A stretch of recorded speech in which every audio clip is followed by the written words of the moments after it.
Lorsqu'on découvre une œuvre, les premières images cristallisent un ressenti. Et lorsque l'œuvre nous atteint, pour peu qu'on ait baissé sa garde de spectateur, la dernière image, elle, marque un souvenir.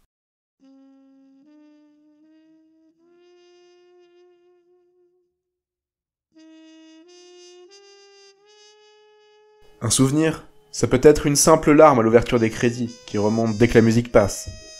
Ça peut aussi être un regard complice avec le personnage à l'écran, un sourire plein de catharsis, ou un traumatisme. Ce n'est pas pour rien que des comités existent et ont pour rôle d'apposer des limites d'âge au visionnage de certaines images. Aussi contestables soient les critères employés, il est nécessaire de garder en tête que les images peuvent choquer. Elles ont une force, une puissance, parfois même une revendication. Parce que le cinéma est un art, et un art qui veut dire des choses a pour lui des armes, qui visent directement le public dans sa passivité. J'ai parlé de baisser sa garde au début de la vidéo. Ce n'est pas anodin. Devant une fiction, on prend généralement le recul de se dire que ce n'est que du faux, du trucage mêlé à de la mise en scène, que ça n'est pas arrivé et que ça n'arrivera pas. Pourtant, on peut avoir peur. Des longs couloirs, des formes dans le noir. Tous ont eu peur du train entrant en gare après tout.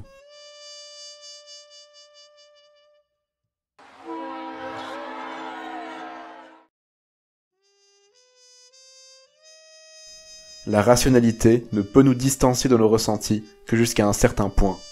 Et c'est cette faille de notre humanité qui permet aux artistes de s'exprimer, et de par cette expression toucher jusqu'au jardin défendu et aux pensées intimes du public le plus sensible. Le cinéma nous offre un cadre, une narration, un point de vue défini. Autant d'outils pour faciliter notre implication émotionnelle, simuler le réel, faire plus vrai que le vrai. Lorsqu'on a plus d'informations et d'impressions sur la vie et l'existence d'un personnage, plutôt que de son acteur et de tout le plateau derrière la caméra, la magie du hors-champ opère. Pour peu d'un univers crédible, notre imaginaire crée une réalité au récit qu'on nous montre. Il offre une existence à la composition. Le hors-champ disparaît. Il n'existe lui en fait même pas. On croit alors plus aux mensonges qu'à ceux qui le disent, au mirage de l'image animée. Le cinéma est un art de la tromperie, du détournement d'attention.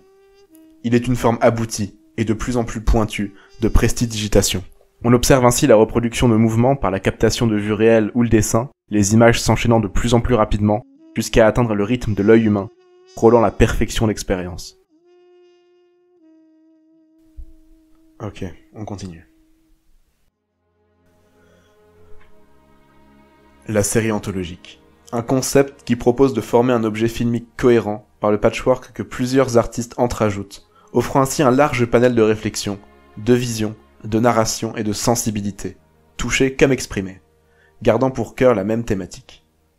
À la manière d'un recueil de poèmes à plusieurs mains, elle contraint la forme de l'œuvre, à la fois dans une unité et dans l'expression de sa singularité. Je m'explique.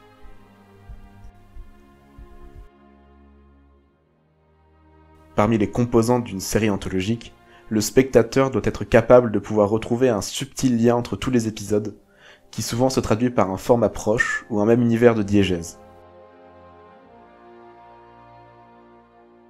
Les différents créateurs doivent alors, dans cet effort, aboutir à une œuvre rentrant dans le moule, mais aussi offrir quelque chose de mémorable, narrativement comme visuellement, d'assez intéressant ou surprenant pour ne pas seulement remplir un vide dans la liste des épisodes, apporter une vision propre, un angle d'attaque de l'univers ou un ton qui se démarquera rapidement, ou même simplement un style graphique audacieux. C'est là que le concept de la série anthologique encourage la singularité particulière et l'expression totale d'un auteur, catalysé par des contraintes n'affectant que très peu, au-delà de la ligne de production, sa liberté et sa sensibilité, mais leur offrant à elle aussi un cadre. C'est là que naissent de véritables pépites, qui s'autorisent l'expérimental, puisque n'existant pas uniquement par elles-mêmes, mais au sein d'un tout.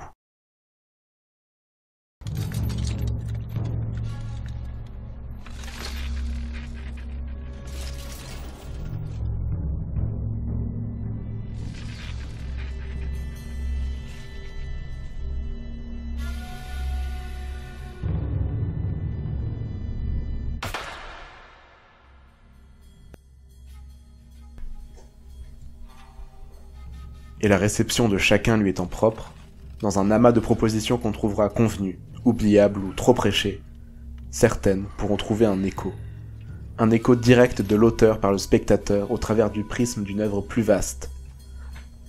un écho efficace.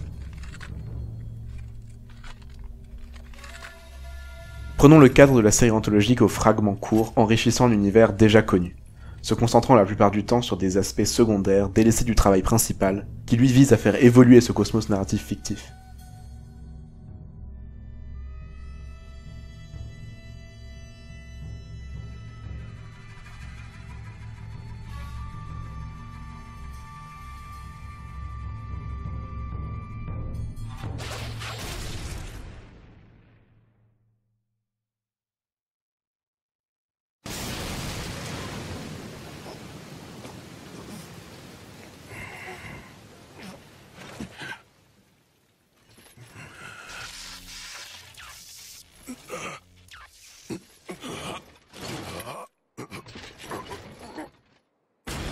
Ce n'est pas la préoccupation de l'anthologie.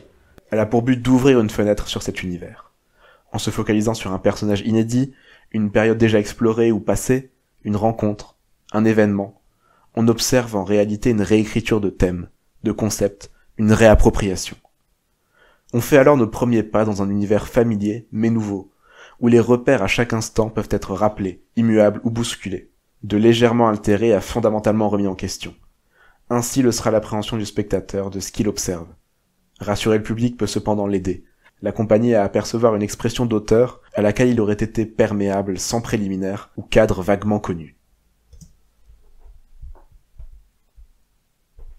Le format court choisi prend alors tout son sens dans son exposition et sa chute, d'où l'importance accordée à ces deux éléments de la narration, souvent l'ouverture et la fin d'un épisode, les premières images nous avertissant sur ce qui va suivre, les dernières y mettant un point final, ou des suspensions tantôt pleines d'espoir, d'imaginaire nourri, tantôt frustrantes.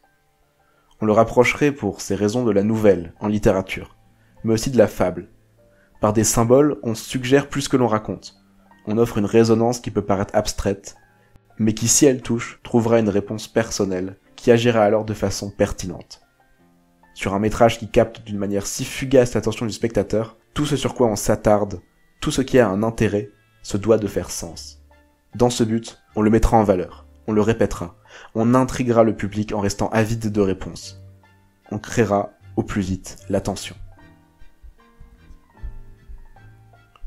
Substituant les codes et la brièveté de ce genre de récit, par un cadre minimaliste et posé dans les premiers instants, on voit alors apparaître plus couramment une résolution ouverte, laissant le sens de ce que l'on vient de voir en suspens. Pour filer la métaphore, une chute. Plus précisément ici, qu'on pourrait désigner comme des bad endings. Dans le sens où c'est une fin qui propose un dénouement inattendu, de par son caractère contraire à la morale habituelle véhiculée par les œuvres consommées, ou l'exécution d'une fatalité à laquelle le spectateur, lors de l'histoire qui lui était racontée et se prenant d'affection pour les personnages, espérait les voir échapper.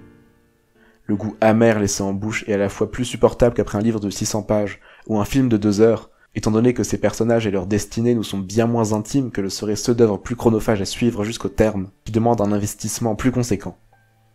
Mais il est aussi bien plus percutant, fuyant, après ce dont on a privé le spectateur de voir arriver, tout ce qui est arrivé, et ce qui n'arrivera pas. Tout et le peu qu'on a vu nous a échappé si vite. Un univers qu'il commençait à peine à connaître glisse entre les doigts du spectateur et sous ses yeux.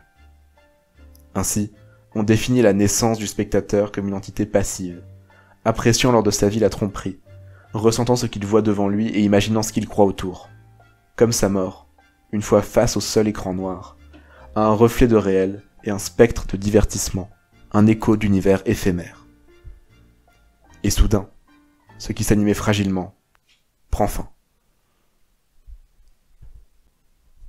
Un univers qu'on commençait à peine à connaître s'évapore, et reste peut-être dans une mémoire, prenant racine par le choc de l'image finale, ou s'épanouissant par sa douceur mélancolique, ses fins douces amères.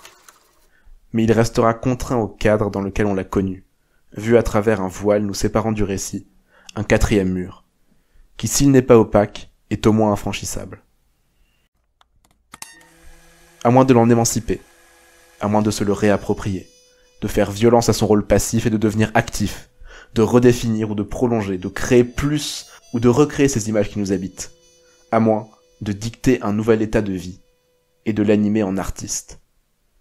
Les artistes sont féconds d'un choc et naissent d'influence.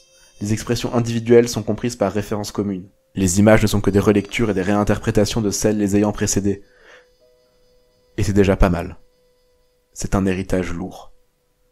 Mais sans un souffle nouveau, cette imagerie s'use, ne se renouvelant avec sa matière première qu'en cas de bons techniques, comme ont été la prise de vue réelle, l'image en mouvement et la couleur. Il semblerait que nous ayons, de ce point de vue-là, atteint un summum avec la reconstitution dans l'espace tridimensionnel de projection s'approchant du réel, enfermant le spectateur dans ces mondes faits de toutes pièces, quand bien même ressemblerait-il à celle qu'il connaît. Mais ce ne sont que des outils. La question est ce qu'on y insuffle, l'essence qu'on leur donne, peu importe si on le fait à la manière de ce qui a déjà conquis les cœurs et l'imaginaire collectif. On inscrit, on ajoute, on prolonge la fresque d'une proposition logique, héritière docile ou en rupture. Puis on laisse place, tout en continuant d'être au sein de la fresque, d'exister à travers ce qu'elle devient.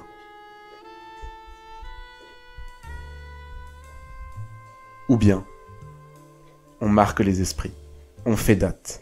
Même une seule individualité touchée peut créer un avant et un après. Tout meurt et devient fade, à moins de se montrer anthologique, d'ouvrir une fenêtre sur un univers, comme si on montrait ce qui n'avait jamais été vu.